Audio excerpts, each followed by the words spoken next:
Benvenuti alla lezione di armonia numero 1. Bene, ancora quindi aprendo il mio manuale di pianoforte e tastiere, andiamo alla quarta sezione armonia e abbiamo di fronte il primo paragrafo. Sistema temperato. Bene, il nostro sistema temperato, cioè quello dei paesi occidentali, è basato sulla stessa distanza tra le note naturali e non naturali. Cioè, se noi osserviamo la tastiera formata dalle 7 note naturali, do, re, mi, fa, sol, la, si, sono 7, l'ottava nota è di nuovo il do, quindi lo spazio tra due note dello stesso nome si chiama ottava, perché prima nota e ottava nota, quindi re, re, ottava, mi, ottava e così via. Bene, in quest'ottava però ci sono le 7 note naturali più le 5 note alterate rappresentate dai tasti neri. Tutti questi tasti, i bianchi e i neri, sono tutti alla stessa distanza, ecco perché si chiama sistema temperato o temperamento equabile. Questa distanza, che è la più piccola tra due suoni, si chiama semitono. Ora, come possiamo osservare, tra alcune note naturali la distanza è di 2 semitoni, 1 e 2 per esempio tra il do e il re.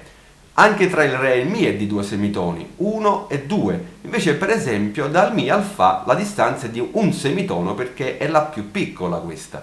Invece dal fa al sol anche c'è 1 e 2 semitoni. Dal sol al la abbiamo 1 e 2 semitoni, dal la al si 1 e 2 semitoni e di nuovo tra il si e il do un semitono perché le note si susseguono immediatamente. Quindi in realtà le note sono 7 naturali più 5 alterate. Quando faccio una distanza di 2 semitoni, questa distanza è chiamata tono.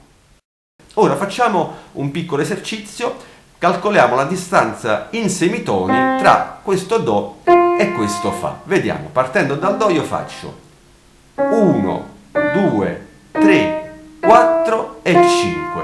Ecco, quindi la distanza in semitoni è alla base del nostro sistema musicale, quindi alla base dell'armonia. Quindi grazie a questa distanza noi possiamo calcolare le scale, gli accordi, insomma tutta l'armonia.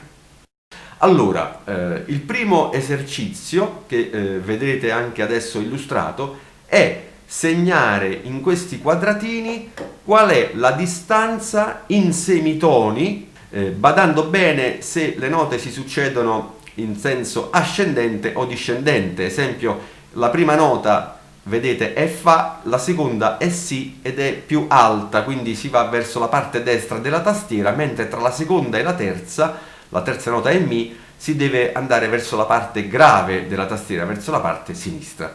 Poi potete confrontare il risultato, quindi verificare se l'esercizio è compreso e avete fatto bene, quindi avete azzeccato le risposte. Sulla soluzione potete consultare le soluzioni alla fine del libro.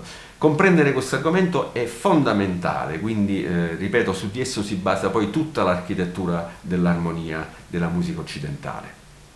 Bene, la prima lezione finisce qui, io vi do appuntamento alla seconda, vi ricordo sempre che potrete richiedere il manuale al mio indirizzo email o direttamente al sito della Sonitus Edizioni, di cui vedete anche in sovraimpressione l'indirizzo.